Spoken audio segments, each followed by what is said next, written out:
دا د تقریبا پوره پاکستان کې د تحریک انصاف دریم کال شروع دی او په دې کې چې کوم معاشي بحران راغلی دی او کوم ګراني کې اضافه وشوه زما خیال دا په تاریخ کې چېرته داسې نه شوی او بیا خصوصا یو حکومت تاریخ ته چې وګورئ د زموږ سیاسي تاریخ ته چې وزیر اعظم په خپله دا ویل شروع کړي چې یاره ما ته دا ویل کېږي چې نن روان دی او سبا روان دی یا دا درته دغه شروع شي چې ته وایې چې ما نه علاوه بل اپشن نشته زما خیال دا د دې شي اشارې دي چې حالات ټیک نه دي او سلسله روانه نه ده که تاسو هم ګورئ دا وبایي صورتحال خو اوس راغی دې کې هم زما خیال دی چې حکومت ناکامه شوی دی او اسم ګورننس نومې څه شی موږ ته ښکاري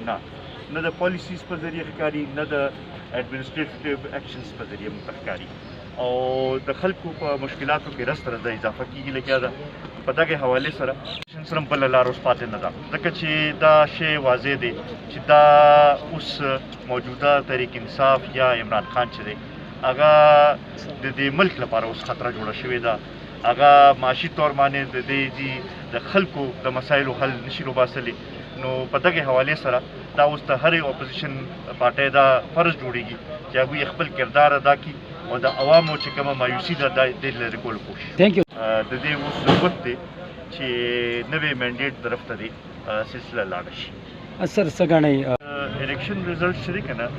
هغه خو زما خیال هر څوک دا وایي چې دا الیکشن کم طریقې سره شوي او کم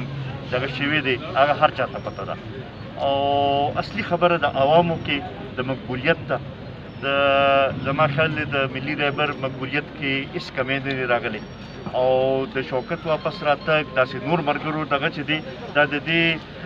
دغه دی ښکاري چې د خلکو توجه چې دی هغه د قومي وطن پارټي اړخ ته ده او د ملي رهبر نه د خلکو تمې دي او انشاءالله دا به موږ تاسو ته روان وخت کې ثابته وکړو